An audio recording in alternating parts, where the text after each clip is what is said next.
Friends, welcome to Geetha மாமி recipes. இன்னைக்கு நம்ம கீதா மாமி ரெசிபீஸில் செட்டிநாட்டுக்கே ஃபேமஸான ஒரு தக்காளி கெட்டி குழம்பு எப்படி செய்கிறதுனா பார்க்க போகிறோம். இப்போ வாங்க வீடியோக்குள்ளே போய் பார்க்கலாம். நான் இதுக்கு தேவையான அளவு இன்க்ரீடியன்ட்ஸ் எடுத்து வச்சுருக்கேன். தாளிக்கிறதுக்கு தனியாக, அரைக்கிறதுக்கு தனியாக எடுத்து வச்சுருக்கேன்.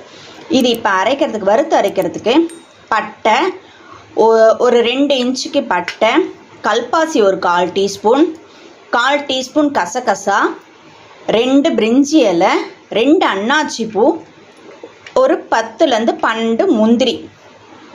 இது வறுத்து அரைக்கிறதுக்கு. தேங்காய் ஒரு 1/4 மூடிக்கும் கொஞ்சம் அதிகமாக திருவி வச்சுடலாம். பழுத்த தக்காளியாக நான் இன்றைக்கி ஒரு 7 தக்காளியை நறுக்கி வச்சுருக்கேன். சின்ன வெங்காயம் ஒரு 25 சின்ன வெங்காயம் தோல் உரித்து வச்சுக்க, ஒரு பெரிய வெங்காயம், 25 பல் பூண்டு. இது தாளிக்கிறதுக்கு கருவேப்பிலை சிறிதளவு, ஒரு பிரிஞ்சி இலை, கல்பாசி ஒரு 1/4 டீஸ்பூன், பட்டை 1 இன்ச்சு, ஒரு ஏலக்காய். இப்போ வாங்க வீடியோக்குள்ளே போய் எப்படி செய்யறதுங்கிறத பார்க்கலாம். வாணலில் நல்லெண்ணெய் விட்டுருக்கேன். எண்ணெய் காஞ்சதுக்கப்புறம் நம்ம தாளிக்க வறுக்க வச்சிருந்த பட்டை, கல்பாசி, பிரிஞ்சி இலை, கசகசா போட்டு வறுத்துக்கலாம். இது பொரிஞ்ச உடனே முந்திரியும் போட்டுக்கலாம். இப்போ நம்ம எடுத்து வச்சுருக்க சின்ன வெங்காயம், பெரிய வெங்காயம், பூண்டு இதையும் போட்டு நல்லா ப்ரௌன் கலர் ஆகிற வரைக்கும் வறுத்துக்கலாம். நம்ம ஏன் இந்த குழம்புக்கு சின்ன வெங்காயம் சேர்க்குறோம் அப்படின்னா, சின்ன வெங்காயத்தில் காரத்தன்மை கொஞ்சம் இருக்கும். அதே போல் டேஸ்ட்டும், நீங்கள் எந்த சாம்பாருக்கு நீங்கள் சின்ன வெங்காயம் சேர்த்தாலும் டேஸ்ட்டும் ரொம்பவே அருமையாக இருக்கும். ஸோ அதனால தான் சேர்க்குறோம். இப்போ இது ப்ரௌன் கலரில் மாறிடுச்சு. இதில் நம்ம தக்காளி பழத்தை ஆட் பண்ணிக்கலாம். நீங்கள் தக்காளி பழம் நாட்டு தக்காளியாக இருந்தால் ஒரு 7லேருந்து 8 போட்டுக்கோங்க. இதுவே பெங்களூர் தக்காளினா தக்காளி அதில் புளிப்பு இருக்காது. ஸோ அதுக்கேற்ற மாதிரி கொஞ்சம் அதிகமாகவே ஆட் பண்ணணும். சப்போஸ் இல்லை இந்த சாம்பாருக்கு நம்ம புளி குத்த மாட்டோம், தக்காளி பழம் போடுறதுனால, பெங்களூர் தக்காளியில் புளிப்பே இல்லை, உங்களுக்கு பெங்களூர் தக்காளி தான் கிடைக்கிது அப்படின்னா புளியை துளியூண்டு ஊற வச்சு அதை நீங்கள் ஆட் பண்ணிட்டீங்கன்னா புளிப்பு உங்களுக்கு இருக்கும். இந்த தக்காளி நல்லா சுருளை வதங்குற வரைக்கும் வதக்கணும். இப்போ இதை தக்காளி பழம் பச்சை வாசனை போகிற வரைக்கும் வதக்கிண்டாச்சு. இதுக்கு நம்ம தேவையான அளவு மிளகாய் பொடி சேர்த்துக்கலாம். தனி மிளகாய் பொடி தான். நான் ஒரு 1.5 டீஸ்பூன் போட்டிருக்கேன்.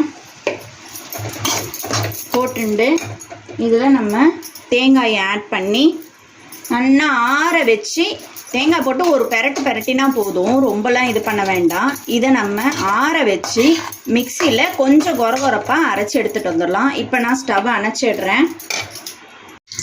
நான் இப்போ கொரகொரப்பாக மிக்சியில் அரைச்சி எடுத்துன்னு வந்துட்டேன்.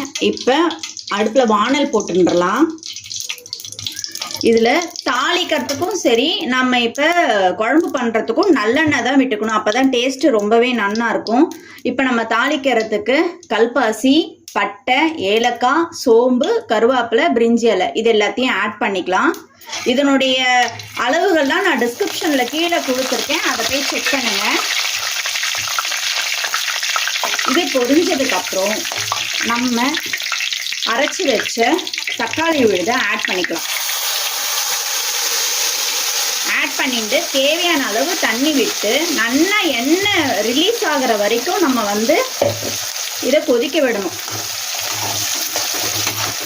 இப்போ இதில் நம்ம தண்ணி ஆட் பண்ணிக்கலாம். மிக்ஸி ஜார் ஆகுங்க தண்ணியவே.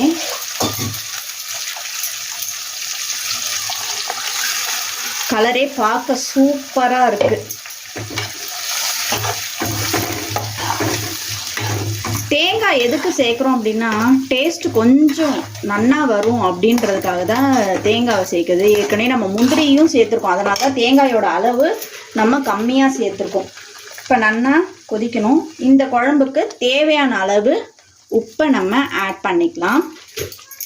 இப்போ இது ஒரு 8 நிமிஷம் இல்லாட்டி 10 நிமிஷம், 8லேருந்து 10 நிமிஷம் வரைக்கும் நல்லா கொதிக்கட்டும். இப்போ நம்ம விட்ட எண்ணெய் நல்லா பிரிஞ்சு வர ஆரம்பிச்செடுத்து அவ்வளோதான், நம்மளோட சுவையான தக்காளி கெட்டி குழம்பு ரெடி ஆயிடுச்சு. இது நீங்கள் கண்டிப்பாக ட்ரை பண்ணி பாருங்கள். ட்ரை பண்ணி பார்த்துட்டு எனக்கு எப்படி இருந்ததுன்ட்டு கமெண்ட் செக்ஷனில் சொல்லுங்கள். இதில் கருவேப்பிலையும் மல்லித்தழையும் ஃபைனல் டச்சுக்கு நம்ம போட்டுட்டு ஸ்டவ்வும் ஆஃப் பண்ணிடலாம். மறக்காமல் ட்ரை பண்ணி பார்த்துட்டு எனக்கு எப்படி இருந்ததுன்னு எனக்கு கமெண்ட் பண்ணுங்கள். இந்த வீடியோ உங்களுக்கு யூஸ்ஃபுல்லாக இருக்கும்னு நினைக்கிறேன். யூஸ்ஃபுல்லாக இருந்ததுன்னா சின்னதாக ஒரு லைக் கொடுத்து சப்ஸ்கிரைப் பண்ணுங்கள். தேங்க்ஸ் ஃபார் வாட்சிங் with me Seethalakshmi. Bye bye.